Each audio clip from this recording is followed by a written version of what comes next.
Yep, I'm Dr. Gloria Lattimore Peace, host and producer of OmniU Presents, the H3o Art of Life show. And once again, I have my esteemed colleague, Professor Hunter Havlin Adams III, who is here to discuss our topic, which I have titled The Greatest Frame Up. And I would really like for you to give some background to the topic before you begin to help us understand what I mean when I say the greatest frame up.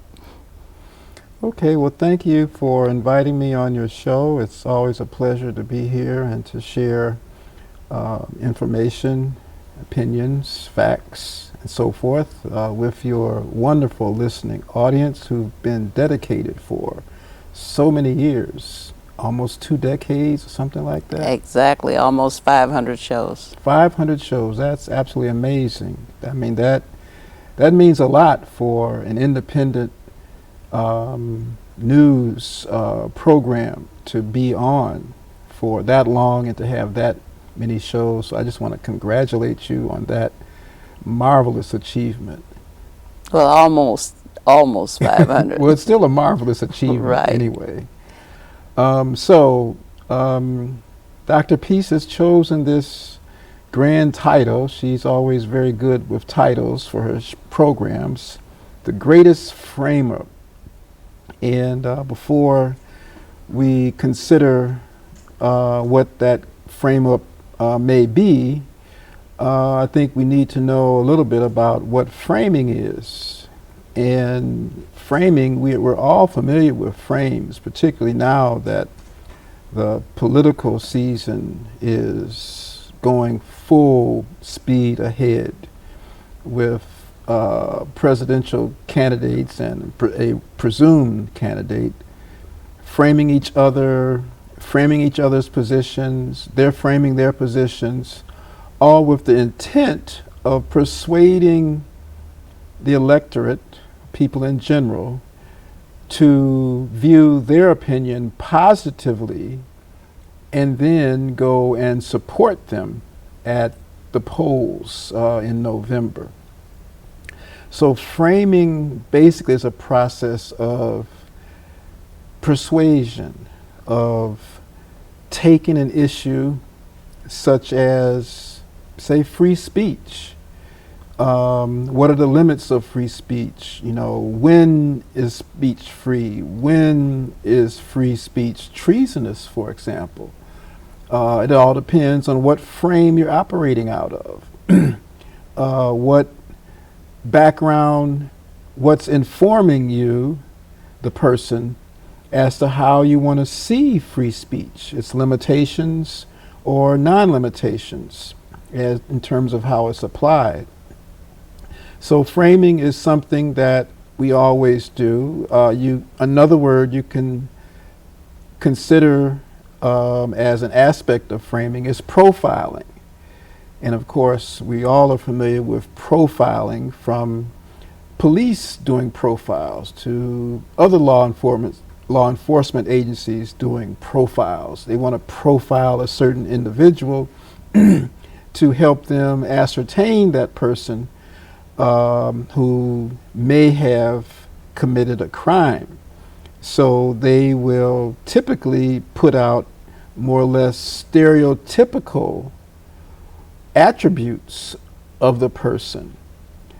For example, Dr. Charles Ogletree, professor of law at Harvard University, has a book out called Presumption of Guilt, which is a frame which flips the script from presumption of innocence, because we're told that we are presumed innocent until proven guilty in a court of law. But in terms of public opinion, in many cases, some people may be presumed guilty of something and they haven't done anything. That's how framing works. And he was using an example of Professor Henry Louis Gates, who, upon returning from a China trip, was trying to enter his house and he didn't have the right key, and the driver forced open the house, and he went inside, and a neighbor called the police, said it looks like someone is breaking in the house or entering the house. She wasn't sure.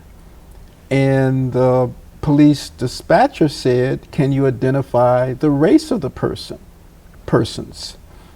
She said, "Well, one looks kind of Hispanic, but I can't make out the other one." So the police come to Professor Gates' house, and he's now inside the house, and he lets them in. And the police begin to interrogate him, and he asks for identification. Mr. Gates shows him his Harvard ID. Then he shows him his driver's license, which had his house, his picture on it. But the police officer wasn't convinced that it was his house. And so, being, somewhat handicapped, walk with a cane and short, he tried to bluster the officer that, "You don't know who I am. You don't know who you messing with. I want your badge and your name." And so the police officer told him, "Thank you," and walked outside the house and said, "If you want my badge and name, you can come outside and I'll be happy to write it down for you."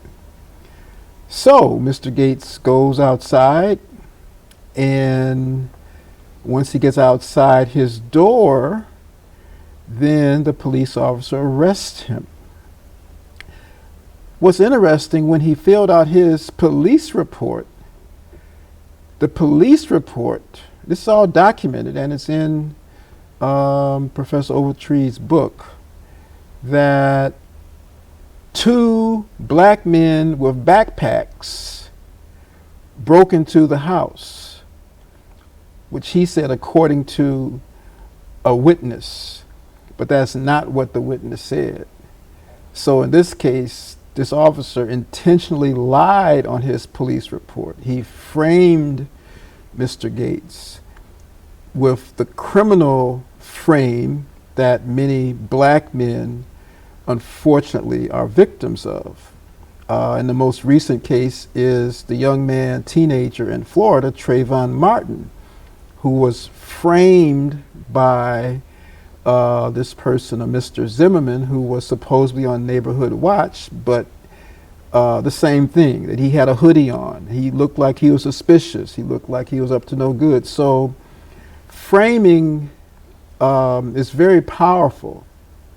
And it happens all the time that political opponents, they will try to frame their opponent one way, negatively typically, or deficient in something, at the same time framing themselves to look good, that I'm the best thing since sliced bread, I'm the greatest, and this is what I'm going to do for you. They'll roll out a whole series of promises that they're going to do this, this, this, and this. Just vote for me and I'll set you free, kind of thing. Of course, we know that's a frame too. And so we have to be wary of frames, because remember, if you have a frame, when you look at a picture in a frame, the frame encloses the subject, the picture, the photograph, which your attention is directed to focus on. But at the same time, if you were the photographer who took the picture, you know that there was a whole lot outside the picture which isn't included. And so frames can exclude a lot because they limit what is included, which you can focus your attention on. So frames can be very contextual. It all depends on who made the frame. Because whoever made the frame, whoever has the meaning, as a Republican strategist, Frank Luntz, in his book Words That Matter, and I don't agree with his politics, but I do agree with how he uses words to frame issues that sway opinion towards the right or towards the conservative side. He's very good at that. And so when people use the frames, use the language, use the means of communication of their opponents, then they can become victims to that frame. And so frames can be rhetorical in terms of language, that you're using language to emphasize one thing and de-emphasize something else, or to highlight one thing and to occlude, hide something else. And that becomes something really significant that political scientists, neuroscientists, they're trying to figure out, well, how does this framing work? Because sometimes there's a framing bias that the frame can bias opinion one way or another, depending upon who makes the frame. They can shift your thoughts, your emotions even, because framing also affects one's emotions, right? The frame can elicit happiness or it can elicit anger, right? That's something that a frame can do. That's why political commercials, particularly the negative ones, you know, they have the lighting is dark, it's shadowy, because you want to frame the opponent as somebody sinister. You can't trust him because look at him, he operates in the dark, or she, right? Or, you know, they will have the voices muted. They have evocative images, you know, of destruction, perhaps, the apocalypse, or something that portends the end of the world, right? You know, that's what they do. That's how it works. James Carville, you know, is a master at that. Presidents hire him and his team to go and help them frame election issues in other countries because he's good at that. A Democratic strategist, James Carville. He has a movie out, what is it? Brand something, it may come to me. But it's about how he tried to frame the president who was running in Bolivia, right? The former president who lost, but he was trying to come back. And it didn't work because the people of Bolivia wanted Morales because he was like the common person. And so he was able to, by having boots on the ground, communicate the message that I'm a common person. You want me, not someone who's going to be beholden to these corporate interests. So even though you may think you have a good frame, sometimes it may not work. So, you know, you have the framing bias, which I talked about, how it can shift opinion one way or another. You have the context that frames can be in. You have attributions, emotional and cognitive attributions that a frame can have, that it can prime your subconscious for only seeing certain things about a person or an issue and exclude the rest. It's priming, it's done in advertising all the time. And so frames are quite powerful. They're quite powerful. And so we have to really inspect how we're being framed, because we've been framed. You can be framed when you say we've been framed or someone has been framed. They're what? Presumed what? Guilty. Guilty, absolutely. Nothing else is said. There's no proof or nothing. They're presumed to be whatever the frame suggests. And Judith Butler, in her book, Frames of War, talks about how war is framed. You know, it depends upon who's benefiting. You know, the benefactors of war, defense contractors, certain politicians, and so forth, they frame war as a solution to problems because, you know, they're getting money downstream, you know, from the contracts. Big defense contractors get money, and then the lobbyists get money, and on downstream to politicians who get money for their reelection campaign because they are supporting a war here, a war there. We got to intervene over here, got to do this. And they frame it as such as that we're protecting democracy. We're doing this in the interest of freedom. You know, we're helping the people prevent themselves from being killed by their own government. That's a frame. That's a war frame. The value of the Iraq war is that we're going to eliminate weapons of mass destruction that we know Saddam Hussein has, but he never had them because what he did have was sold to him by Western countries. So they knew what he had and knew his capacity for building a stockpile up of whether it's chemical, biological, whatever. You know, now people are upset, oh, Iran is working on nuclear technology.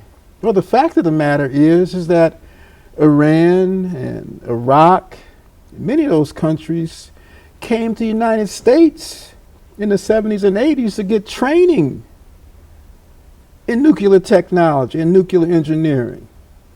Because certain corporations that make the reactors, how do they make their money, Dr. Peace? Well, they sell their wares. They sell their reactors. They sell their wares. They saw these countries as a market. They wanted to electrify their countries. Well, here's a way you can do that. You don't have coal, you know, you don't have oil furnaces. Here, you can use nuclear technology. Right, it's safe, da-da-da-da.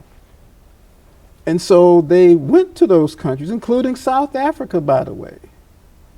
South Africa engineers came to the United States and got their training, nuclear engineers, and they later exploded a bomb in the Indian Ocean in 1979.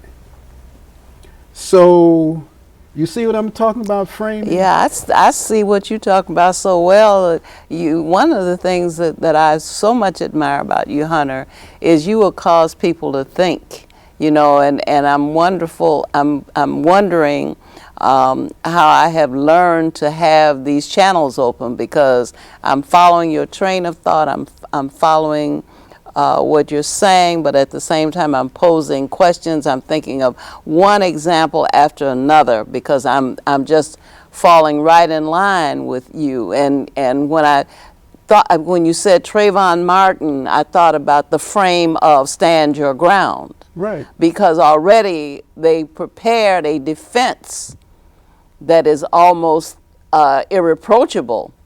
This is the law. You can stand your ground if you're under attack. So I thought of that immediately, but when I thought again in terms of the greatest frame up, for me, the greatest frame up is to have been transferred from African captives to Negro slaves. Here we were, a free people, sovereign people, on our own land, and someone comes and they undermine our kinship, they undermine our way of life. They capture us, get us on ships, and call us slaves. We're not slaves, we are captives. We are Africans who have been captured. And so the whole idea that someone went to Africa and brought slaves out of Africa was the first frame up, was the greatest frame up, because having bought that notion that, you know, they went there and they got people who are already in chains, already enslaved, and all they did was transport them to this part of the world is the greatest frame up, because we are still working out of that mentality. We are still looking at ourselves as ex-slaves, as people who were never free, people who were never sovereign, people who always had masters, because the other side of slave is master. These are complementary terms. Right. If you have captive, if you see yourself as a captive, then the other side of that is captor. And a captive sees himself as having been imprisoned against his will, and his greatest objective is to free himself. A slave sees himself as having a master, and his greatest objective becomes to please the master, to preserve his life, his health, or the life and health of someone that he loves. So when you look at, when you brought this to my attention, this whole notion of frames, how if you can persuade, as you're saying, if you can persuade people to look at phenomena in a particular way, they will focus on that. They will not think outside the box, because the frame is the box. Mm-hmm. Once you put the frame on it, then everything falls in line, and anything doesn't fit in the box has to be eliminated, has to be ignored, has to be explained away, swept under the rug, or something like that. So we start there, and we go down through our history, and we look at the number of stereotypes that have been imposed on us, down to this point where you're now talking about the criminal frame, right. The new Jim Crow, that now we have been criminalized. And so your example of Skip Gates being Henry Gates, having been framed as he's a black man. What is he doing in this neighborhood, in this house, And so you cannot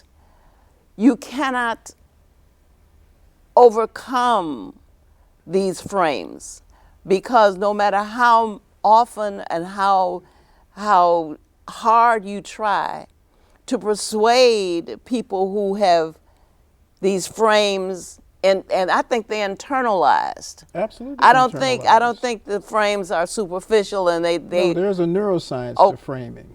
Good.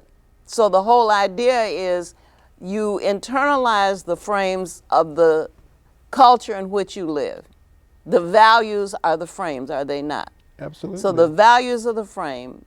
When I was doing some work, postgraduate work, one of the things I noticed was that there was a great movement toward developing what they call tests that were not culturally biased, right. Because they knew that people who were not middle class, white, suffered from these standardized tests, right. Because they were framed in the language of middle class Anglo-Saxons, right. And their values were present there. So they kept trying to figure out, how do you get a culture-free test? And the first time I looked at that, I said, it's impossible. You can't. Because the moment you put it in a language, you have framed it. The moment you call something by a name, you have given it definition.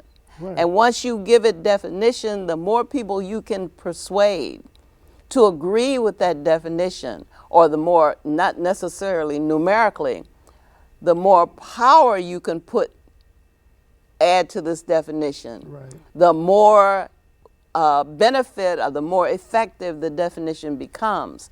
So when you ferreted that out, and I think it may be because of your studies in brain science, mm-hmm. because you have said a lot about how the brain works. Right. And so much of our behavior is involuntary. So right. Much of it once we have reached a certain age, 5 or 6 years old, and we're on our way to school, we have already internalized. Right, it's habituated. So changing requires conscious effort. Now, how do we rescue ourselves from the frames that this social order has imposed upon black people in America that keeps black people in America, including the president, from ever He's been being framed. able, talk about that. He's been framed. Absolutely. He's been framed, depending upon which side of the political spectrum. Either he's a alien. We don't know who he is. We don't know anything about him.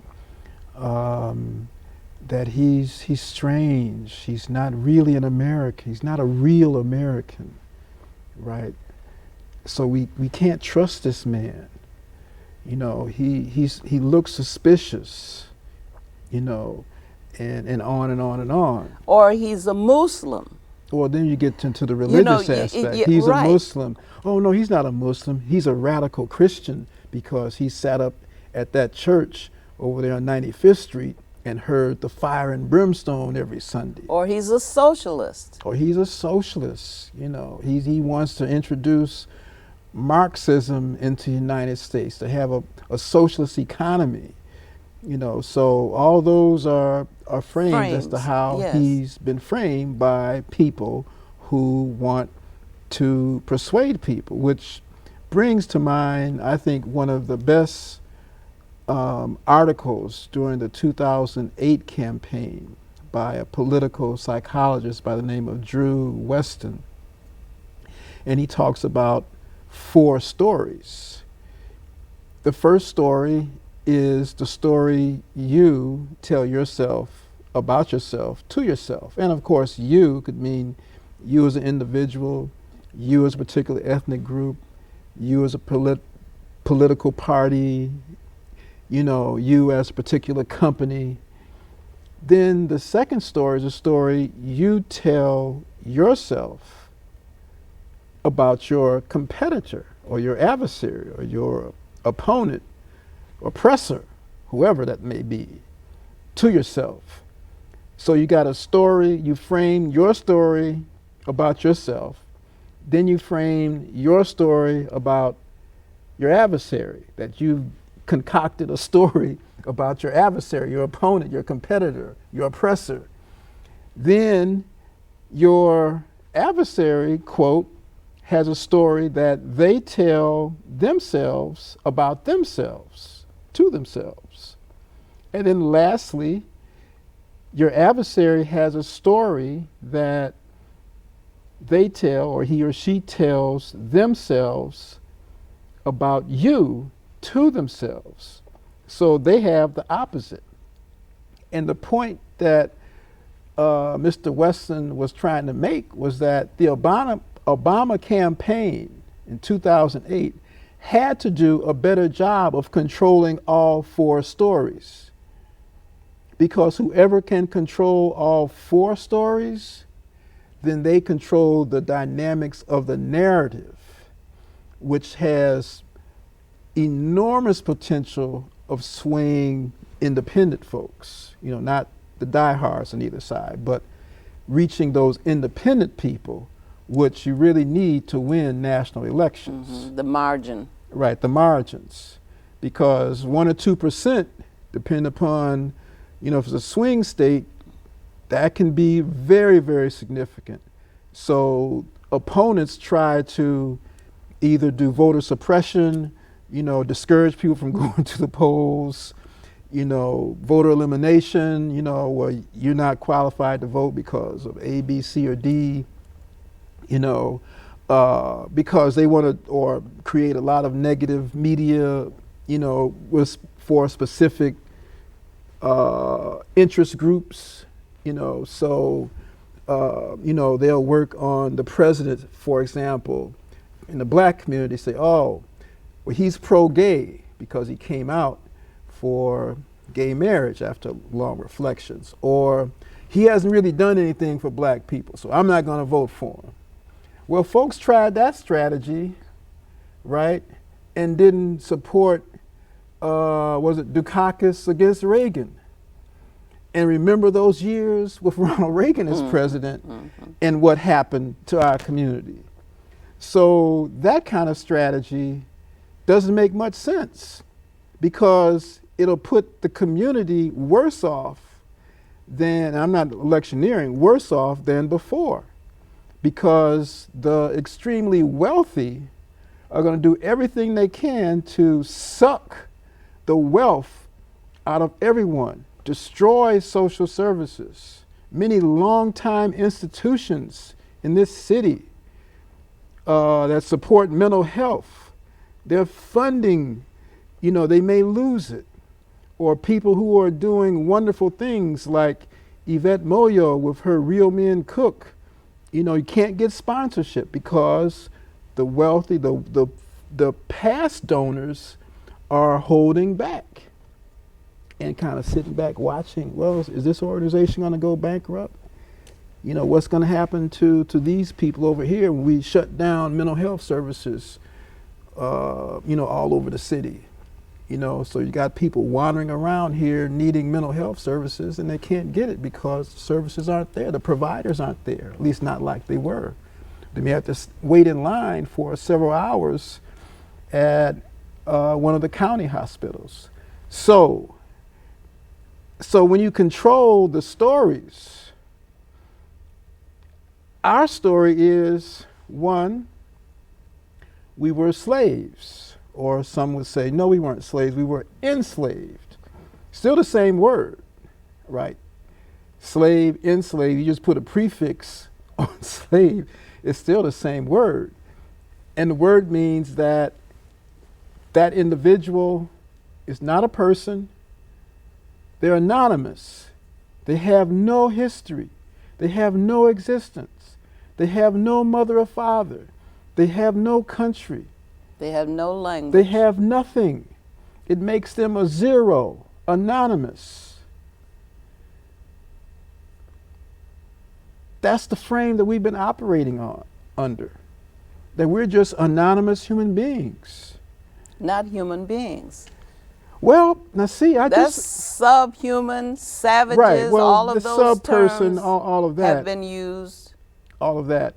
But, Dr. Peace, is there a constitutional amendment or a statement in the Constitution that proclaims or identifies all white people as citizens of this country? I don't. Specifically? No.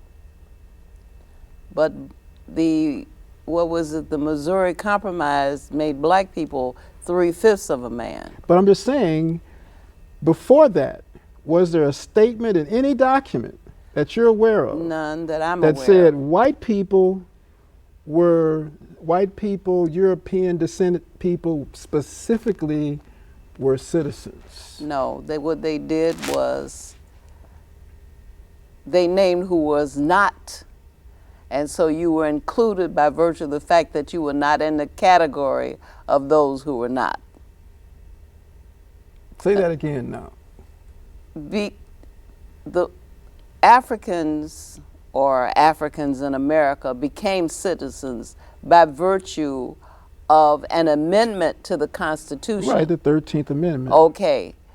No one else. But before that. But what I'm saying is no one else had to gain citizenship by virtue of an amendment. So the presumption is, without ever clearly stating it, the presumption was that if you did not have to be made a citizen, then you were obviously not in the class of people. Of being a citizen. You were already assumed. The assumption is that you are a citizen unless there is some language somewhere that says that you are not a citizen or that you had to be made a citizen by legislation. That's what I'm saying. Okay, so is there anything in the And Constitution? I'm saying no. I don't recall that there's anything in it that white people are citizens. No. B, that slaves are non-citizens. Well, what before was the 13th Amendment? No. Okay then. You see, that's another frame. That is another frame. Because all the people who were brought here before that amendment was passed were de facto citizens. But to clean it up, they introduced the 13th Amendment to minimize the citizenship that African people had presumptively. You see what I'm trying to say? I do see what you're trying to say. What about those that were not brought here? Because, you know, there was a large population of Africans here before there was a constitution. Sure. Right. So we need to get rid of the frame that all African people in this part of the country, in this part of the world, came here on ships as captives. Africans came here all the time. Right. Most of the time they went home, but very often they remained. They intermarried. Right. They lived here. Right. So they came before Columbus, as Dr. Van Sertima talked about. And there are numerous books to that. So that's a frame. That you frame. See how big this frame up is. Absolutely. Now. That this is huge. That we wouldn't be here if somebody hadn't gone over to Africa and rescued us from our bondage over there and brought them to this place where we were subsequently set free, which is another frame, because emancipation is a frame. Right. There was no emancipation. No, there was no debate. There was a proclamation, but no real emancipation. No. Lerone Bennett lays it out in Forced into Glory. Right. So the greatest frame up has been and is still being committed against us because we have bought a series of frames that grew out of, it's hydra-headed. The basic frame has grown frames of its own that have grown frames of their own. Right. And the frames proliferate and they continue and they multiply until everywhere you look, there is a frame guiding your thinking. And if you are not checking out your mind to find out what it is you are Curtis thinking. Mayfield said. Right. If you're not thinking about what you're thinking about on then a your regular thoughts basis. Aren't your thoughts. Absolutely. They belong to someone else. Absolutely. That's why we have to do away with the notion of middle passage. Okay. Why? Middle passage refers to the middlemen between the financiers in Europe and the plantation owners here on these shores. Right. They were the middlemen between them two. It does not define what the experience was like on those ships. It's a misnomer. It wasn't a middle passage. It was not. The same thing with trade, slave trade. When someone talks about trade, we're talking about an arrangement, agreement between two or more consenting agents that are agreeing to the terms of the trade, what's being traded, the value of what is being traded, and so forth and so on. But we didn't have a say-so in that. Well, some would argue, well, we were the commodities. But no, we were commodities in some people's eyes. But our humanity still was intact. It never went anywhere. The same way with slave. Our humanity is always present. It doesn't diminish because of a term. A label. Transatlantic. We've been hoodwinked again because if you go to Cape Town, South Africa, you'll find something called the Slave Lodge Museum. Slave Lodge Museum, Dr. Peace? Hunter, what are you talking about? The Slave Lodge Museum.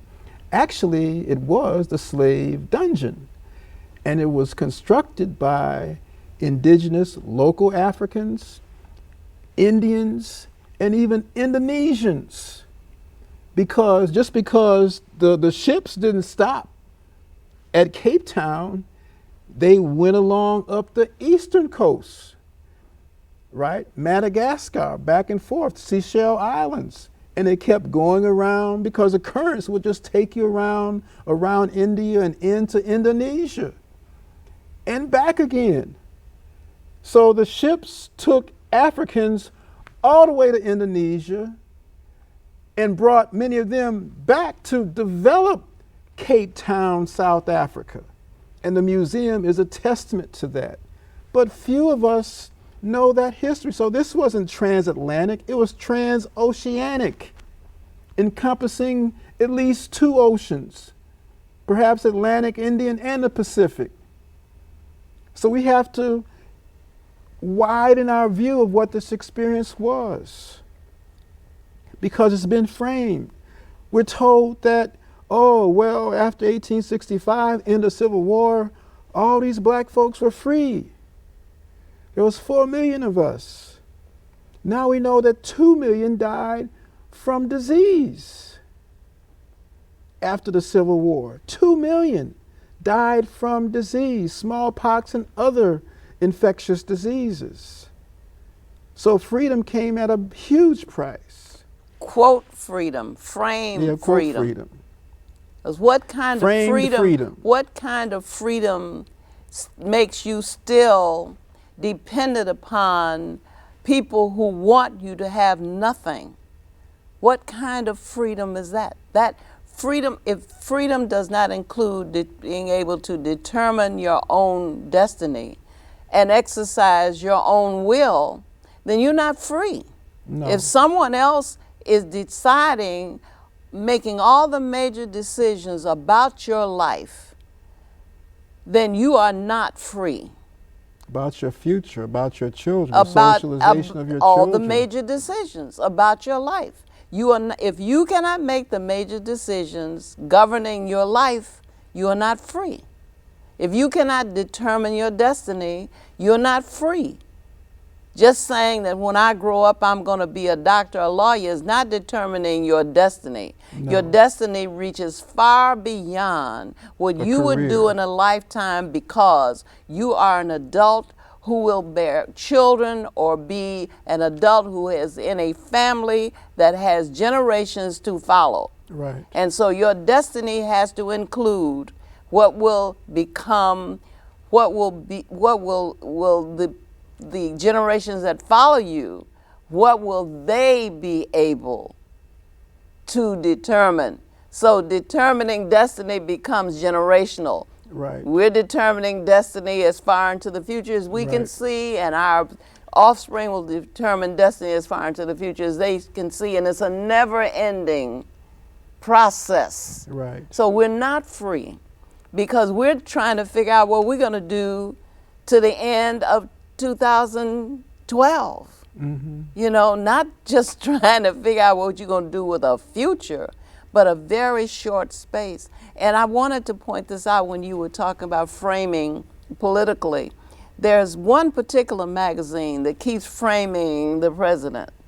You know, when he was running, they put him on, they made him look like a terrorist. They had his wife, you know, Right, they were the doing New the Yorker, fist bump. Well, that same magazine now has an article that is titled, "What if Obama Wins?" So the frame is already, we're not going to let him win, but we're doing everything that we can do to prevent his winning.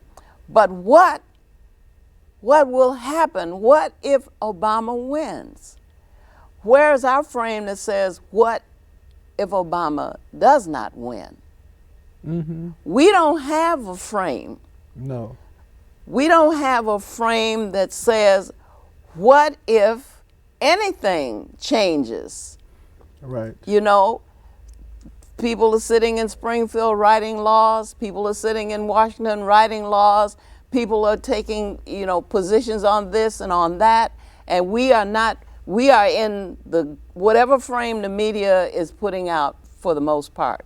If the media is giving us a frame, a way to look at this, Obama has done nothing for black people. Well, I beg to differ.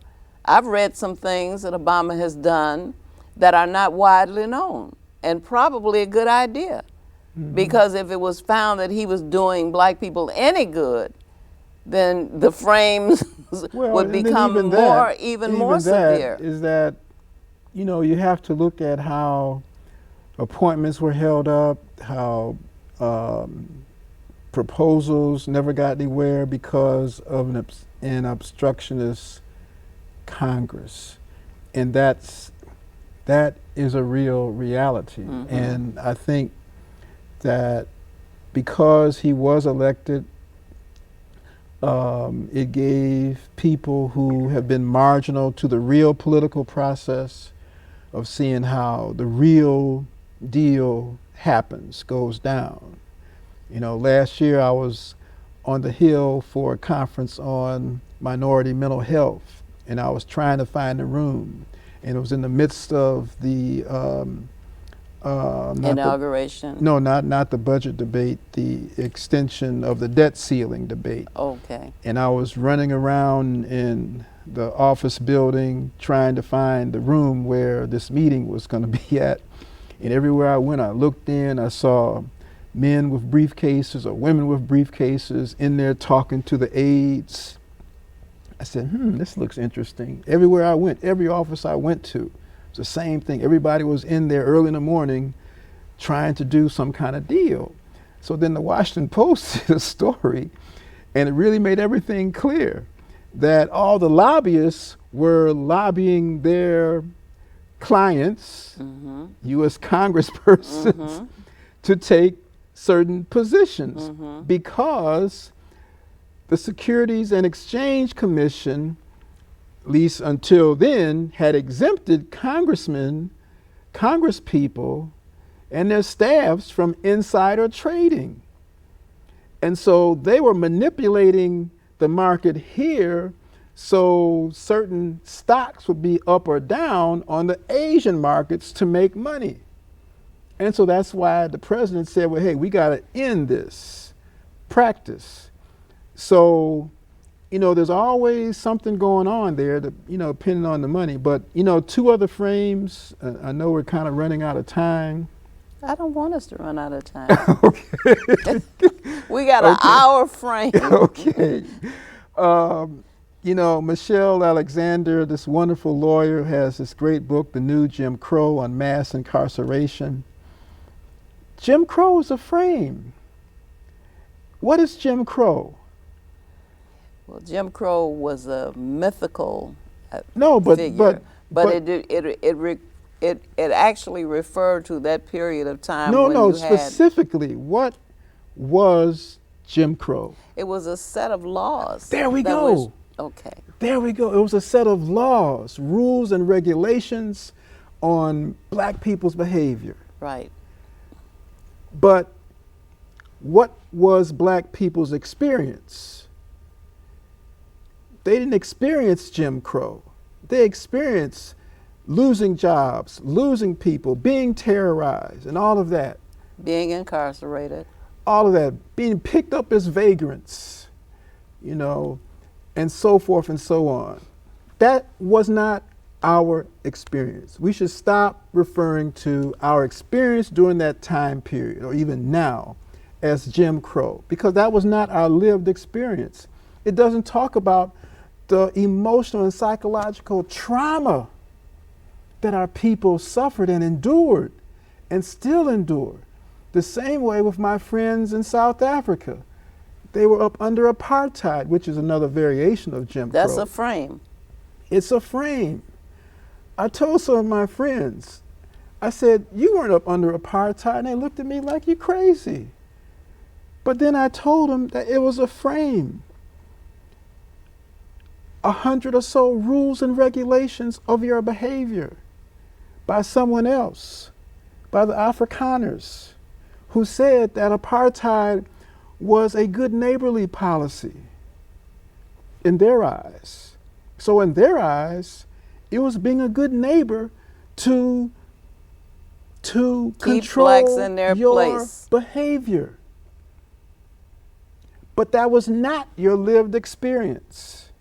You can't call your lived experience apartheid, because it doesn't capture what your lived experience was and how you struggled against those rules and regulations. So you need to dispense calling your lived experience apartheid. You can call apartheid the frame that the Afrikaners made to manage your behavior, but that's not your experience. And so, we have to really think through and value. People talk, well, a black life's not worth the same as a white life. Well, it is worth the same. It depends on what frame you're using. If you're using the frame that someone else has set up for you based on circumstances that your life isn't as valuable as someone else's life, well then yes, that's correct. But you determine the value of your life. You do. Your existence determines the value of your life. And your life is as valuable as anyone else's on the planet, no matter how much money they may have, no matter how many planes or cars or homes they may have. Because at the end of the day, you came into existence, and then what happens? We go out of existence. That's how it is, that we have this short moment of this human spiritual experience. That's the value right there, is what you do with that moment to grow within your larger, to expand your larger spiritual self. That's what's important, ultimately, because the outcome is going to be the same for everyone, no matter how much money they make or have or stolen. It doesn't matter. And so that's the frame that we operate out of, that our life has intrinsic value. And meaning. And meaning. I told some of my South African friends, some students, because they are upset with how the government is. They think the current government is corrupt and has isolated them. It's not really working to solve the youth unemployment problem of 70% of youth 15 to 35. And so, I talk with them about framing as we're having this conversation too. But as I ended with, I said, I want everyone to stand up. And so they, kind of wary, what is he talking about? What is he going to do? And so they all stood up. And I said, I want you to repeat after me. So you can imagine what some of them may have looked like. And so I said, I want you to say this: I am a worthwhile, worthy, and wonderful human being. And say it 3 times with conviction. And after the 3rd time, the whole room's energy just shifted. Everyone had a smile on their face. Everyone was hugging one another. I didn't ask them to do that. But it allowed them to affirm their intrinsic worth and their intrinsic humanity and their possibility at the same time. Just something as simple as that. That was a frame, because it occluded all their differences from different regions of the country, different ethnic groups and all of that, different strands of political persuasions from the left or center, not right, but they were all one at that moment because they recognized and affirmed each other's humanity.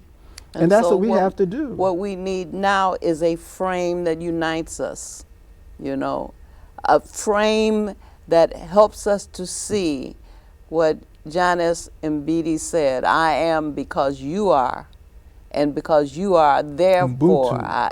Right. Mbidi. I'm talking about Ubuntu. John.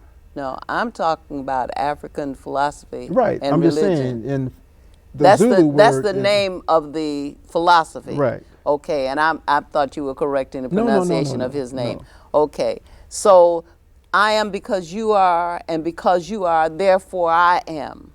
Absolutely. That we begin to see each other as one, and minimize the frames that create That differences. separate us. Yeah, that create differences for us to mull over.